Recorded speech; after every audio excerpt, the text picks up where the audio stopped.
Tucker Carlson is not just a guy with a camera in his garage anymore. In 2025, he has become something much bigger and, honestly, much richer. You might think you know everything about the man who dominated cable news for years, but his life today looks completely different than it did even 2 years ago.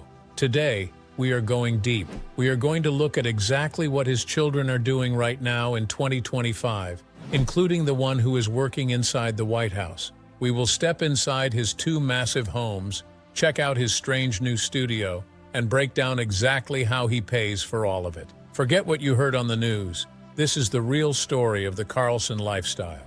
For a long time, Tucker kept his kids out of the spotlight. He said that being famous is a burden, not a gift. But his only son, Buckley Carlson, has stepped right into the center of the political world. As of January 2025, Buckley is not just watching politics from the sidelines, he is shaping the message for the second most powerful person in the country. Buckley Carlson has been hired as the Deputy Press Secretary for Vice President J.D. Vance. This is a huge deal. It means that when you hear statements coming from the Vice President's office, Tucker Carlson's son is one of the key people helping to write and release those words. He started this job right at the beginning of the new administration in January 2025. This isn't his first rodeo, though. Buckley has been working his way up the ladder in Washington, D.C. for years, but this new role is a massive leap forward. Before he got to the White House, Buckley was grinding it out on Capitol Hill. He spent years working for Representative Jim Banks, a Republican from Indiana who is a big deal in the party. Buckley started at the bottom as a staff assistant and press assistant way back in 2019. He didn't just walk into a top job. He had to answer phones and handle the small stuff first, but he moved up fast. By 2021, he was the communications director for Jim Banks. That is the person in charge of talking to the media and deciding what the congressman says to the world. But it wasn't always smooth sailing. There was some serious drama a few years ago. In 2022, another Republican politician named Tom Emmer reportedly made a comment suggesting that Buckley only got his job because of who his father is. That is the ugly side of Washington, the nepotism word. When Tucker heard about this, he was furious. Reports say Tucker got on the phone and yelled at Emmer, defending his son's hard work. Buckley proved he could handle the heat, though. He kept his head down and kept working. He even helped Representative Banks during a very busy time when Banks was running for the Senate. Now, in 2025, Buckley is 28 years old and walking the halls of the Eisenhower Executive Office building every day. He has an official government email and a salary that comes from the taxpayers. Buckley's personal life has also hit some big milestones. He got married in May 2023 to a woman named Kelsey Kilgore. Kelsey isn't just a random person. She is also involved in the political world as a consultant. So you have a young power couple forming right there in D.C. It is interesting because Tucker always talks about how much he hates the Washington swamp, but his son is now a major player right in the middle of it.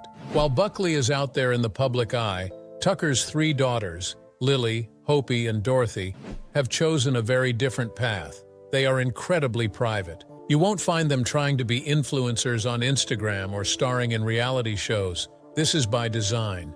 Tucker and his wife Susan have worked very hard to keep their girls safe from the craziness of their dad's career. Let's talk about Lily Carlson first. She is the oldest of the crew. Like her dad, she went to a really good college. She graduated from the University of Virginia. That is a top-tier school, and it shows that education is a big priority in the Carlson house. Tucker actually went to Trinity College, but his kids seem to love UVA. Lily has kept her life almost completely offline. In a world where everyone shares everything, that is pretty rare. Then there is Hopi Carlson.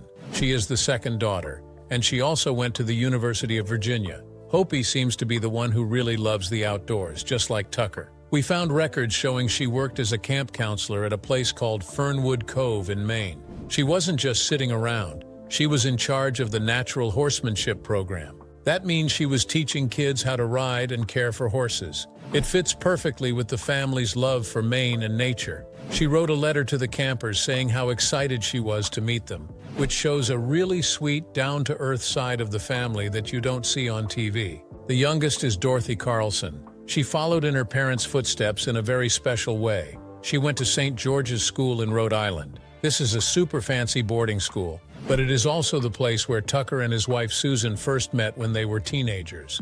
It must have been wild for Dorothy to walk the same halls where her mom and dad fell in love. Dorothy is now in her early 20s in 2025, probably finishing up college or starting her first job.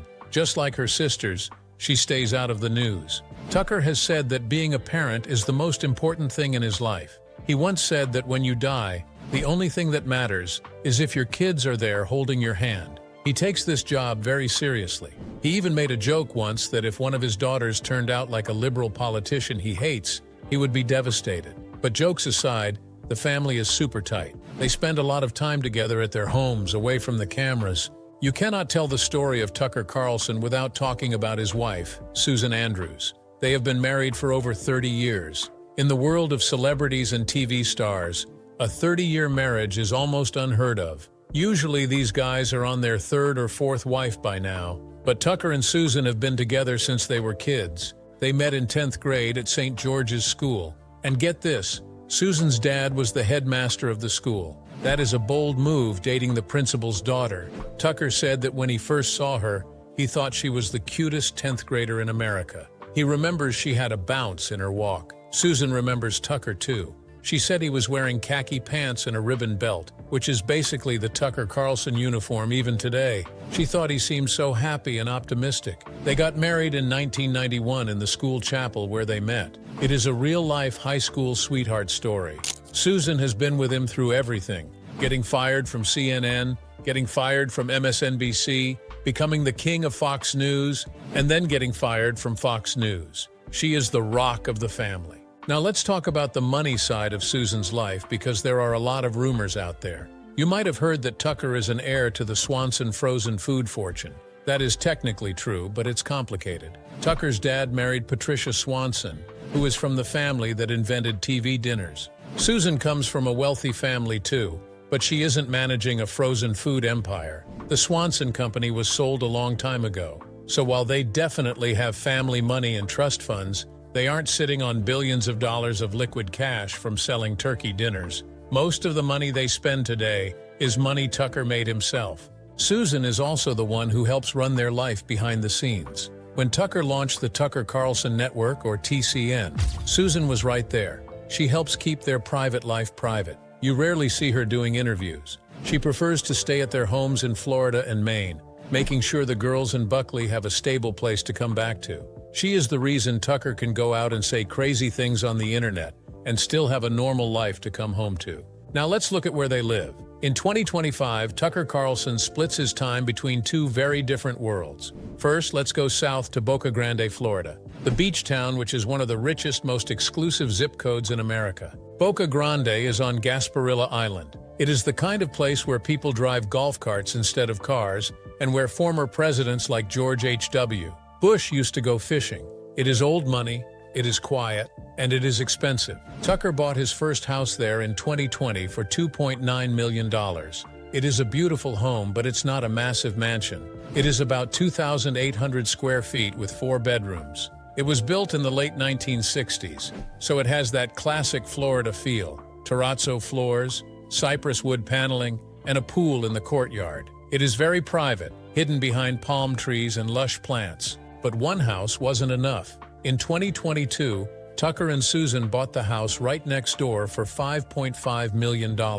This was a huge power move. By buying the neighbor's house, they created a massive private compound. The second house is also a single-story home, built around the same time with 3 bedrooms and 3 bathrooms. So, why 2 houses? Well, in 2025, this Florida compound is a vacation spot. It is a headquarters. Tucker films a lot of his content here during the winter. When it gets too cold in Maine, the whole operation moves south. The combined value of these 2 properties today is easily over $10 million because prices in Florida have gone up. Living in Boca Grande fits Tucker's style perfectly. He loves to fish, and the water there is famous for tarpon fishing. It is a place where he can walk around without being hassled by paparazzi because the island is so secluded. It is a stark contrast to the busy streets of Washington, D.C., where he used to live. This is where he goes to relax, recharge, and plan his next move against the establishment. If Florida is for relaxing,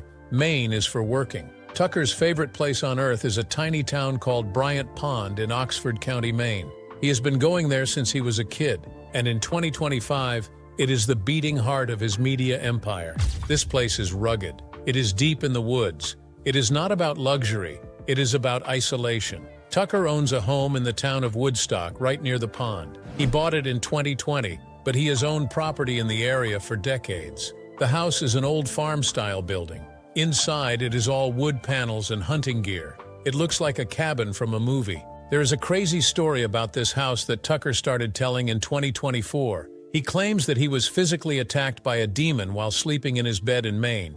He says he woke up with claw marks on his sides that were bleeding. He even said his wife and dogs didn't wake up while it was happening. He truly believes it was a spiritual attack. Whether you believe in demons or not, this story has made his Maine home legendary among his fans. It adds to the mystique of him being this warrior in the wilderness. But the Maine property is also a place of business. When he was at Fox News, they actually built him a professional TV studio inside an old barn on his property, so he wouldn't have to travel. When Fox fired him, they came and dismantled the studio. They took all the gear back. So what did Tucker do? He built his own. The story of the studio is actually pretty dramatic. Back in 2019, Tucker tried to buy an old town garage in Bryant Pond for $30,000 to turn it into a studio. But the local newspaper, the Sun Journal, wrote a story about it. Tucker got super paranoid that people would find out where he lived. He got angry, canceled the purchase, and even told his viewers to look up the journalists who wrote the story. It was a messy fight. Eventually, he did get his studio built, but on his own land. In 2025, this is where he films his show on X. The set is simple, just him, a wooden table, and a wood background. It looks like he is talking to you from a log cabin, which he basically is. This wood-chopping aesthetic is a huge part of his brand now. He wants you to see him as a rugged individualist, far away from the skyscrapers of New York City. You might think the locals in Bryant Pond would love having a celebrity in town, but it is complicated. Bryant Pond is a very small place. We are talking about a town with fewer than 1,300 people. Some of the locals love him. They see him at the general store or the library, and he is just a regular guy to them. But there are others who really don't like him. There are reports that some neighbors think he is divisive. They don't like the attention he brings to their quiet town. There have even been whispers about people vandalizing his property or giving him the cold shoulder. Maine people value their privacy, and having a guy who attracts millions of viewers and political controversy can be annoying. But Tucker doesn't seem to care. He has dug in deep. He loves the isolation. He talks about how much he hates the noise of the city. In Maine, he can chop wood, go to the sauna, and write his scripts in peace. It is his fortress. Now let's talk about what he drives. Tucker has always said he isn't a car guy. In old interviews, he claimed he didn't even own a car and just rode his bike. But you can't live in rural Maine without a truck. You just can't. For years, Tucker's daily driver has been a Ford F-350. This is a massive, heavy-duty work truck. It is the kind of truck you use to haul logs or tow tractors. It fits his man-of-the-people image perfectly. It is loud, it runs on diesel, and it is tough. But in 2024, a new vehicle entered the fleet. Elon Musk, the billionaire owner of Tesla and X, sent Tucker a Tesla Cybertruck to review. This thing is a spaceship compared to the Ford. Tucker decided to put it to the test in the woods. He didn't just drive it to the grocery store. He took it to a sawmill.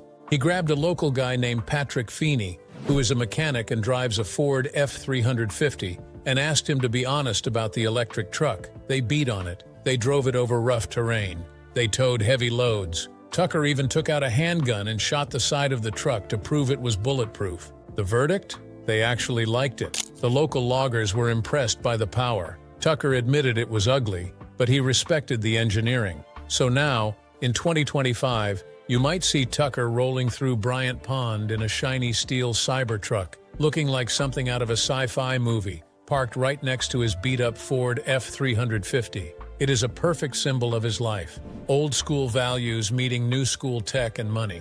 Don't believe the clickbait you see online about him driving a Lamborghini. That isn't his style. In Maine, a Lamborghini would get stuck in the mud in 5 minutes. His garage is full of tools and trucks, not Italian sports cars. Let's get to the numbers. How much is Tucker Carlson actually worth in 2025? It is a lot. Estimates put his net worth somewhere between $30 million and $50 million. Some people think it could be even higher because of the value of his new media company. Here is how he got there. When he was at Fox News, he was making a reported $20 million a year. That is an insane amount of money. He did that for years. Even after taxes and paying his agents, he walked away with a massive pile of cash. That money allowed him to buy his homes in cash and start his own network without needing a loan. When he left Fox, everyone thought he would lose his influence and his money. But he did the opposite. He launched the Tucker Carlson Network, TCN. This is a subscription service on his website. He charges fans $9 a month or $72 a year to watch his content. Let's do some quick math. Tucker has over 11 million followers on X. If even a tiny percentage of them, let's say 200,000 people, sign up for his $72 a year plan, that is over $14 million a year in revenue just from subscriptions. And he doesn't have to share that with a boss. It is his company. He also makes money from advertising. He has sponsors like Public Square, which is a marketplace for conservative businesses. Plus, X, Twitter, pays creators a share of the ad revenue for videos. Since Tucker's videos get millions of views, he is likely getting a nice check from Elon Musk every month. Then there are his investments. Tucker isn't just keeping his money under a mattress. He has a portfolio of stocks and bonds estimated to be worth around $12 million. And remember the inheritance? Even though he didn't get a direct check from the Swanson sale, his family has a safety net that most people can only dream of. He doesn't need to work, which makes him even more dangerous to his enemies. He works because he wants to. So, what does a typical day look like for Tucker Carlson in 2025? It is surprisingly disciplined. He isn't partying. He lives almost like a monk in the woods. He wakes up early. He is a huge reader. He spends his mornings reading books and news from all over the world, writing scripts for his monologues. He still writes like a print journalist, caring a lot about the words he uses. Then there is the physical stuff. He chops wood. Seriously. He uses it to heat his sauna. He is obsessed with the sauna. He uses it almost every day. He says it clears his mind and keeps him healthy. After the sauna, he might go for a walk with his dogs in the woods. The workday starts when he heads to the studio. He isn't rushing to meet a 8 p.m. deadline anymore. He films long interviews. He talks to people like Elon Musk, Russell Brand, or even controversial figures like Alex Jones. He takes his time. The interviews are sometimes 2 or 3 hours long.